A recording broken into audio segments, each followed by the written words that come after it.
Ya, Presiden Prabowo Subianto ini kembali membuat gebrakan dengan mengeluarkan instruksi Presiden nomor 1 tahun 2025 dan memerintahkan dengan tegas penghematan anggaran bahkan mencapai 306 triliun rupiah. 16 pos belanja APBN ini mulai dilakukan penghematan dan juga termasuk otoritas Ibu Kota Nusantara yang jumlah penghematannya paling besar. Lalu bagaimana kelanjutan nasib dari Ibu Kota Nusantara ini pemirsa dan juga beberapa rencana pembangunan ke depan? Kita akan membahas malam hari ini bersama dengan para narasumber yang sudah bergabung bersama kita di Apa Kabar Indonesia Malam. Ada Pak Rian Nugroho, pengamat kebijakan publik dari Universitas Indonesia. Pak Rian, terima kasih sudah selalu hadir untuk bisa ikut menganalisis bagaimana kebijakan-kebijakan dari pemerintahan Presiden Prabowo Subianto. Dan juga tentunya ada pakar komunikasi politik kita dari Universitas Indonesia juga dari Departemen Politik. Ada Kang Cecep Hidayat. Kang Cecep, terima kasih sudah hadir juga di Apa Kabar Indonesia Malam. Selamat dan juga malam. Bergabung bersama kita nanti melalui sambungan Zoom ada Bang Ahmad Doli Kurnia, anggota Komisi 2 DPR RI.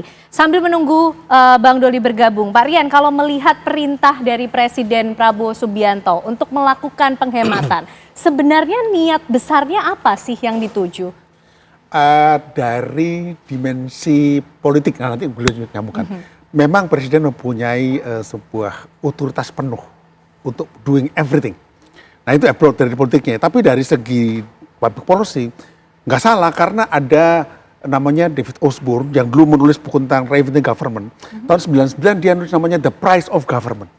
Nah itu zamannya Clinton. Jadi saya sarankan timnya Presiden ini baca bukunya The Price of Government supaya nanti yang namanya efisiensi anggaran itu betul-betul impactnya jadi impactful lah. Nah jadi meaningful. Jadi jangan sampai nanti pengurang efisiensi anggaran ini menjadi sekedar efisiensi, tapi namanya the meaningful efisiensi anggaran. Sejauh ini terlihat akan ada meaningfulnya tidak? Yang disasar apa? Mungkin maunya meaningful, tapi publik belum melihatnya. Untuk jadi meaningful itu ada di tiga dimensi. Pertama, jelas mana sektor-sektor strategis yang akan di leverage. Ya.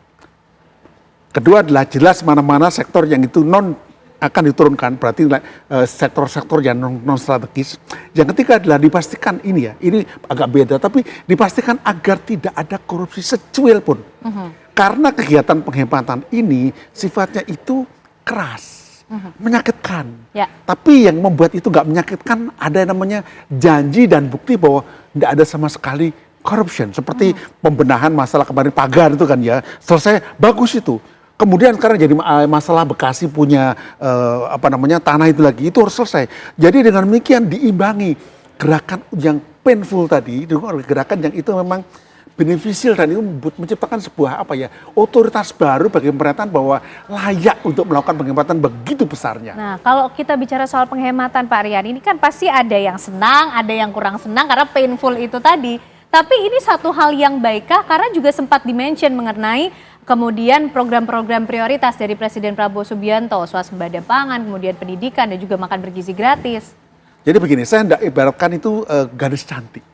Garis cantik itu tidak 38, tapi 38, 32, agak 36 gitu loh.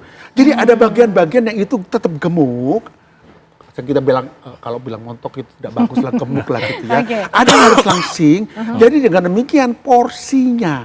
Jadi yang kita lakukan itu bukan streamlining, tapi right sizing. Jadi teori untuk anggaran ini kita rekomendasikan. Janganlah itu perampingan, tapi right sizing. Pas ukurannya. Karena kita ketahui ada banyak pengeluaran yang itu nggak pas. Tapi tidak perlu gitu Pak Rian selama karena ini. itu tidak strategis. Hanya membuat pemerintah lebih nampak bergerak-gerak saja. Nah ini yang harus dirampingkan supaya pinggangnya ramping, seksi. We need a sexy government. Bukan yang government itu kulkas 4 pintu. Nanti kalau nggak seksi tidak menarik lagi. Ini kata-kata barangkali sifatnya hanya semantik tapi bisa dipraktekkan. Jadi tugas pemerintah sekarang adalah diharapkan membuat yang namanya itu audit lah, evaluasi sampai audit, bentuknya nanti bagaimana. Jadi perampingan itu harus ada bentuk akhirnya. Kayak kita bikin rumah lah, rumah itu nanti jadi kayak gimana, terus seperti apa. Jadi nggak boleh dari sini terus nggak ada kesananya. Nah ini yang kita harapkan nanti dikerjakan lah. Saya kira bisa pasti. Oke, itu yang diharapkan bisa dikerjakan. Tapi Kang Cecep, kalau kita lihat kebijakannya Pak Prabowo dari awal pemerintah ini ada saja gebrakannya, ada saja perintahnya, tapi termasuk yang konsisten mengenai penghematan. Nah, IKN ini kan ikut berimbas dari anggaran yang dipangkas ini. Ini suatu kebijakan keputusan yang populer dilakukan oleh Pak Prabowo Subianto, karena kalau kita lihat ke belakang, ini kan nampaknya di pemerintahan sebelumnya IKN menjadi suatu program yang dikebut menjadi prioritas gitu, Kang Cecep. Iya, jadi gini, ada beberapa hal yang bisa kita jelaskan ya dari pertanyaan Mbak Ken tadi. Pertama, ketika Prabowo maju ya untuk menjadi capres kemarin, dia punya visi kan, Asacita. Nah, turunannya itu yang kemudian saya kira dengan aksi cepat dan tepat itu ya, yang program 1 hari dan quick win itu berdampak pada turunan selanjutnya. Jadi di sana sebenarnya Presiden Prabowo ya sudah punya program-program strategis sebenarnya. Apalagi kan dia sudah memetakan, misal kalau baca Paradoks Indonesia, dia sudah tahu persoalan apa bangsa ini, bagaimana mengejar visi ke depan, itu sudah ada. Sehingga kemudian ketika sudah terpilih, Presiden melakukan penyesuaian. Itu yang pertama. Kemudian yang kedua tentu ya, ketika dirinya menjadi presiden ada keberlanjutan, karena isu kemarin bawa keberlanjutan. Nah, salah satu IKN. Tentu saja ketika mengambil kebijakan yang kurang populer untuk IKN, ini bisa berdampak sebenarnya untuk relasi kuasa antara Prabowo dengan presiden sebelumnya. Karena kan pasti presiden sebelumnya ingin menjaga ya legasinya gitu ya, agar bisa terus berlanjut. Tapi kalau memang pemangkasan, kenapa terjadi pemangkasan? Ya bisa jadi kan gini, ada pengadilan fiskal ya. Mungkin bisa terlihat di sana ada program strategis lain yang hendak dituju, misalnya makan bergizi gratis. Dan dampaknya besar juga, butuh dana besar juga. Bisa jadi pengalihan program yang strategis. Kemudian yang kedua, kenapa juga terjadi misalnya selain pengadilan fiskal, misalnya ingin bertunjukkan pada publik dirinya melakukan reformasi pada masalah anggaran. Ini bisa membedakan pemerintahan sekarang dengan sebelumnya ada berbeda. Kami tidak jor-joran juga misalnya berutang, tapi kita melakukan pengetatan. Ini yang dirinya bisa menampilkan diferensiasi dengan yang sebelumnya. Nah, ini dia. Kemudian yang ketiga saya kira untuk menjaga ini ya, wilayah persepsi di hadapan publik ya, bahwa pemerintahan ini memang telah melakukan efisiensi, reformasi dan seterusnya dalam konteks ya anggaran ini. Jadi kalaupun nanti tidak populer buat sebagian yang lain, tapi sebagian besar yang lain melihatnya sebagai tindakan kebijakan yang populer gitu. Oke, baik. Nah, tapi sebenarnya apa sih yang ditargetkan oleh Presiden Prabowo Subianto dari penghematan besar-besaran yang dilakukan mencapai 306 triliun rupiah? Nampaknya Bang Ahmad Doli Kurnia juga bisa membantu menjawab mengenai hal ini, karena salah satu pos belanja yang juga dilakukan penghematan di bidang infrastruktur. Tapi nanti dijawabnya Bang Ahmad Doli Kurnia, usai jeda kami kembali untuk Anda pemirsa. Anggaran dipangkas, IKN pula yang berimbas. Kita akan coba mencari jawaban juga dari pertanyaan apa sih yang sebenarnya disasar atau ditargetkan oleh seorang Presiden Prabowo Subianto dari penghematan besar-besaran yang dilakukan sebanyak 306 triliun rupiah. Bang Doli, apa yang sebenarnya tengah direncanakan atau ditargetkan oleh Presiden Prabowo?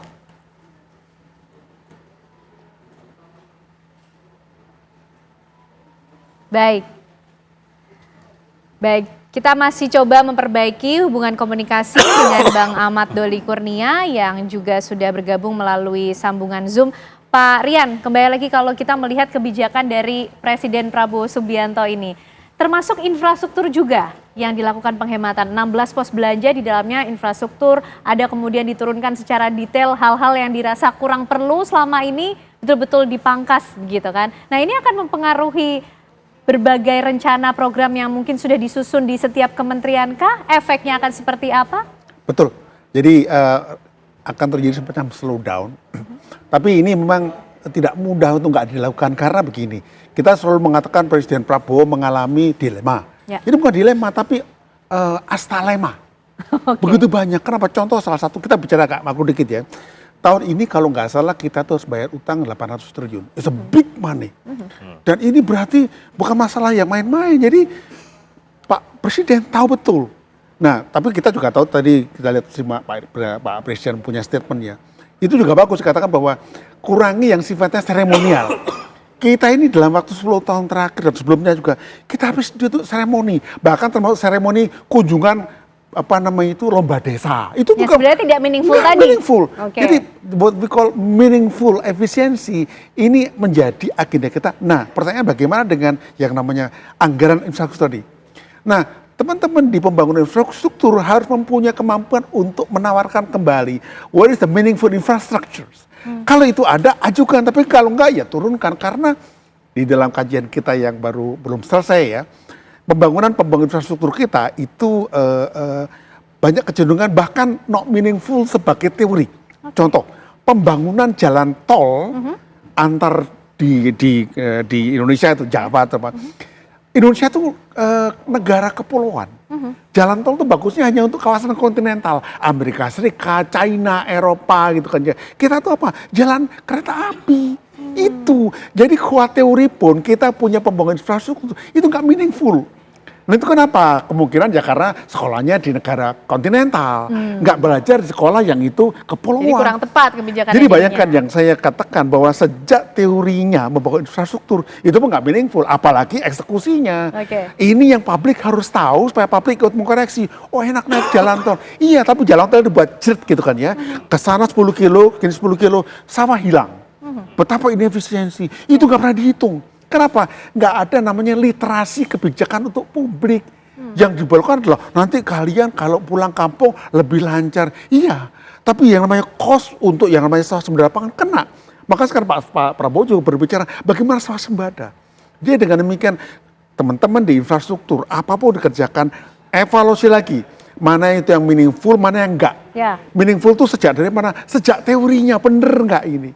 Karena yang namanya kebijakan, kalau nggak pakai teori, itu nggak punya dasar. Orang bilang, oh teori, itu kan iklannya sampo. Kalau kita bekerja nggak pakai teori, nggak kemana-mana. Wong S1 aja pakai teori, SMA pakai teori gitu kan ya. Tapi efek terdekat yang bisa dirasakan ini kembali lagi ke publik ya Pak Rian. Karena nampaknya kalau kita lihat kebijakannya Pak Prabowo, setiap publik kemudian bersuara langsung ditindaklanjuti oleh Pak Presiden Prabowo Subianto. Nah dengan penghematan anggaran ini, apa sih yang ingin disasar oleh Pak Prabowo yang sampai bisa dirasakan ke masyarakat?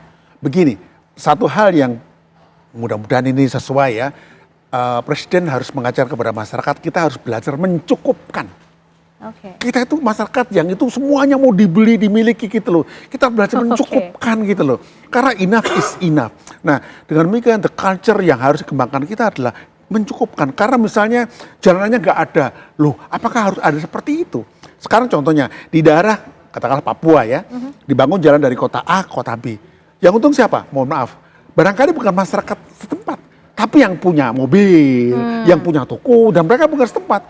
Jadi yang dilakukan sekarang adalah bagaimana kita menyiapkan masyarakat dulu, baru mungkin the next 3, 4, 5 tahun kita baru bangun itu. Jadi fokusnya ke sumber daya manusianya dulu ya, sekarang. Yang disasar Pak Presiden. Bukan SDM doang, tapi SDM yang bermakna. Kalau cuma dilatih doang nggak ada guna.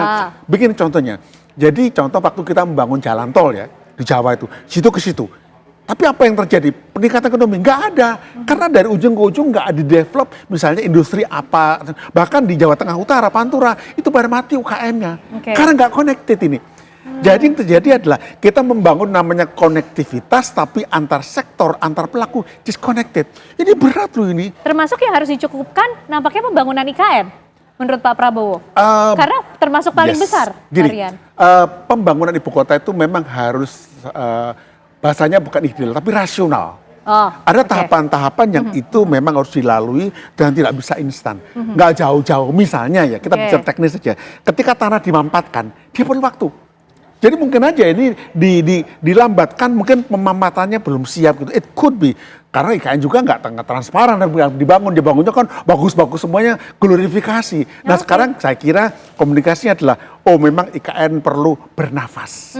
Mungkin tanahnya atau apanya gitu. Bahkan pelatihan dari tukang-tukang di sana. Karena sekarang tukang dari Jawa semua, nggak ada pertumbuhan buat sana. Baik Pak Rian, kalau IKN nampaknya perlu bernafas, Kang Cecep, tapi bagaimana dengan partai-partai politik yang selama ini atau kemarin mengusung Pak Prabowo Subianto? Karena betul tadi yang disampaikan Kang Cecep, ini kan kemarin visinya keberlanjutan yang disampaikan, termasuk menjamin IKN ini tetap akan berproses. Nah ini Sebenarnya penghematan yang dilakukan Pak Prabowo hanya akan kita lihat di kurun waktu tertentu saja atau dalam jangka waktu yang lama? Bagaimana kemudian mengkomunikasikannya kepada partai-partai yang kemarin mengusung dan mendukungnya? Ya, saya kira ketika Presiden Prabowo membentuk kabinetnya ya, beliau kan juga memperbesar basis dukungan politiknya. Bukan cuma sekedar partai-partai yang mendukungnya dalam Pilpres, tapi kemudian merangkul partai yang sebelumnya berhadapan ya di Pilpres.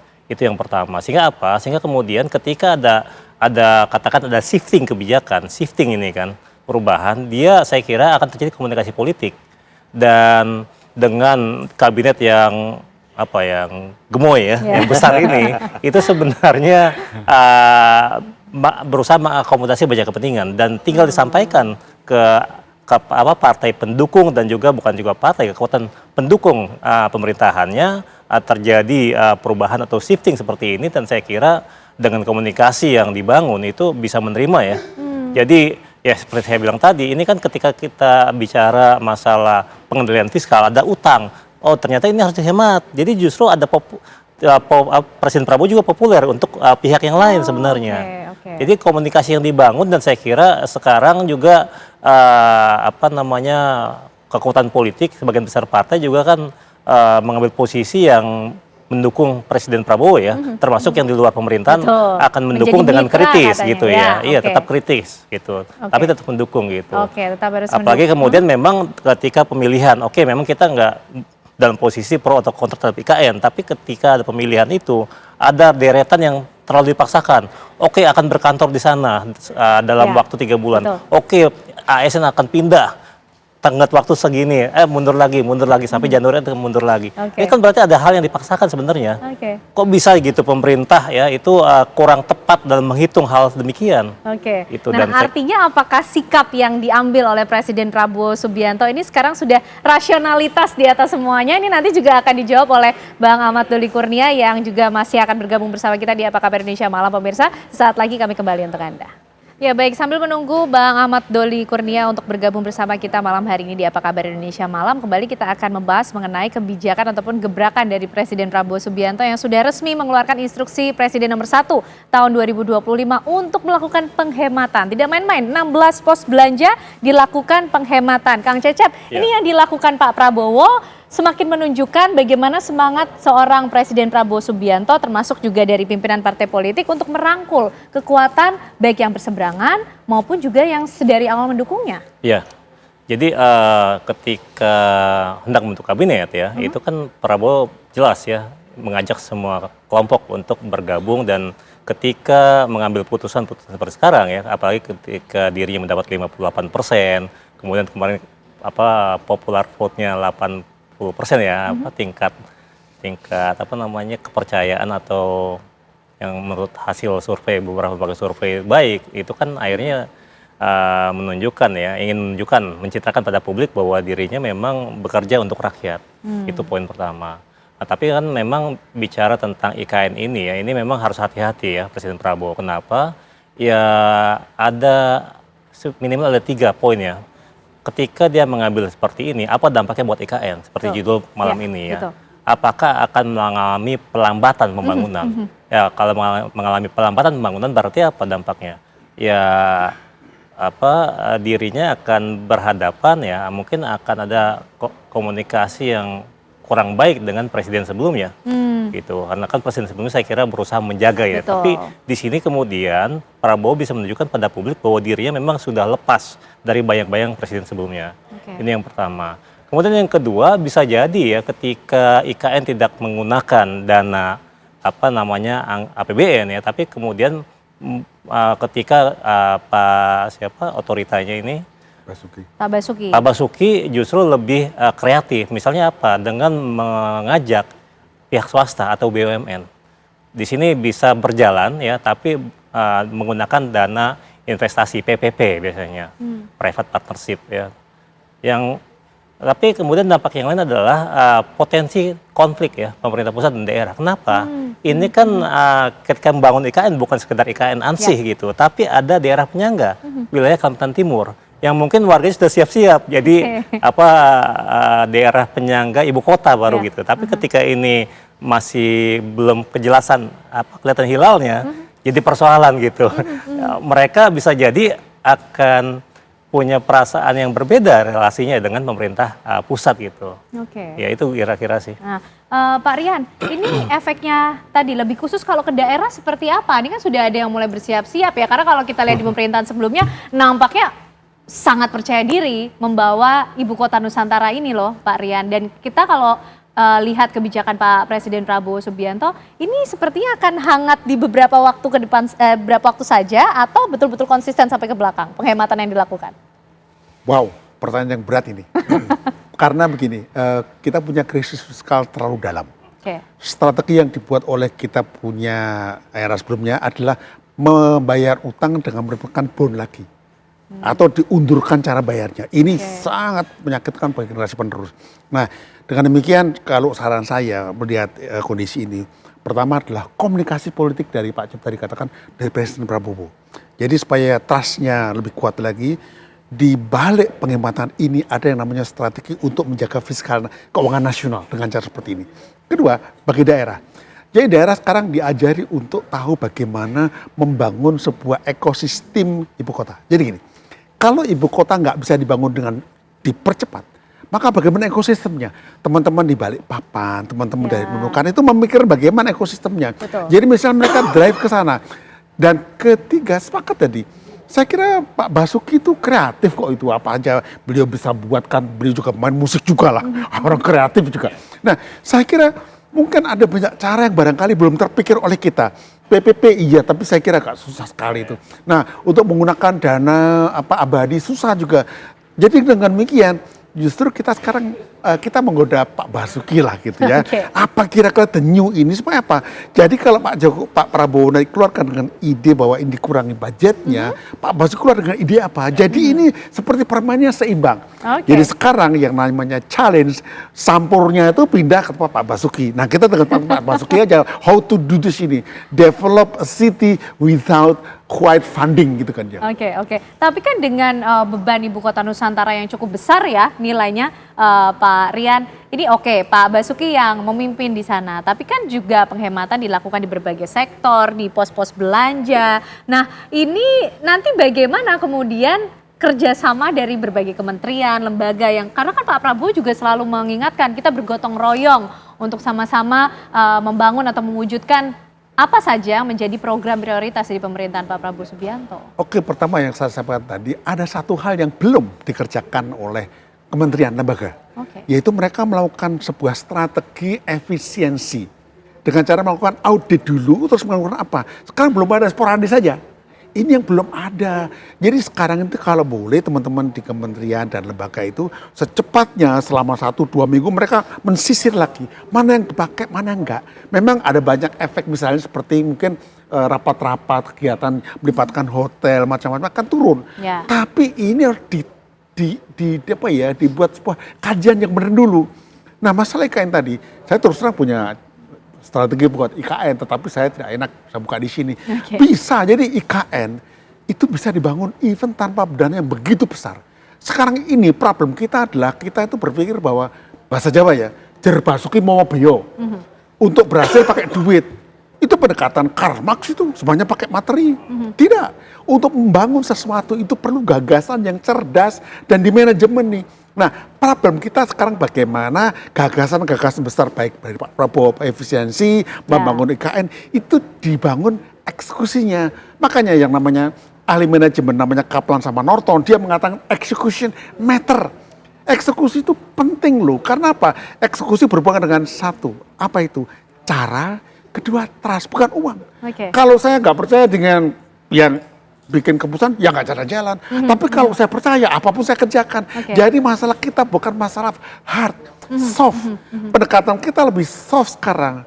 Soft approach, bukan hard approach lagi. Nah sekarang yang Pak Presiden sampaikan baru hard approach, soft approach-nya ayo kita buat supaya kita jalan ini. Oke, baik.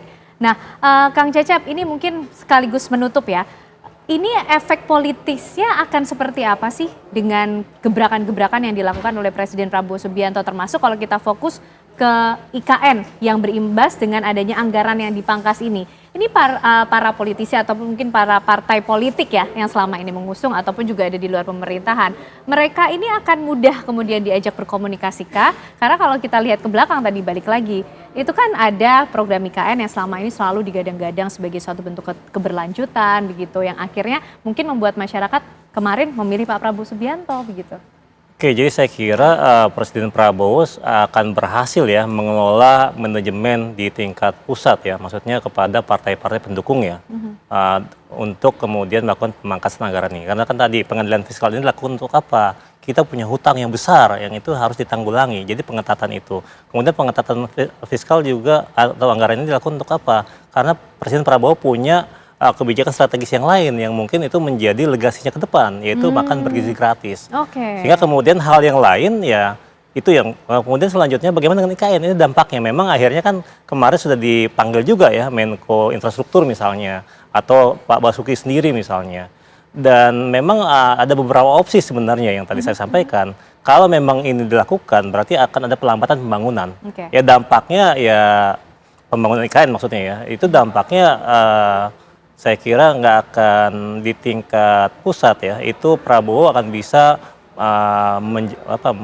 penjelasan Prabowo akan bisa diterima ya oleh partai pendukungnya. Tapi kemudian pemerintah sebelumnya, presiden sebelumnya katakan semacam itu, tentu punya kekhawatiran. Ini kan jangan sampai IKN ini menjadi proyek yang mangkrak. Betul. Ini kan harapan jangan sampai ke sana. Ya. Memang kan kita butuh waktu ya untuk membangun ibu kota, nggak setahun 2 tahun, nggak cuma 5-10 tahun. Akan panjang, dan ini yang kemudian seorang Basuki challenge-nya seperti itu ya.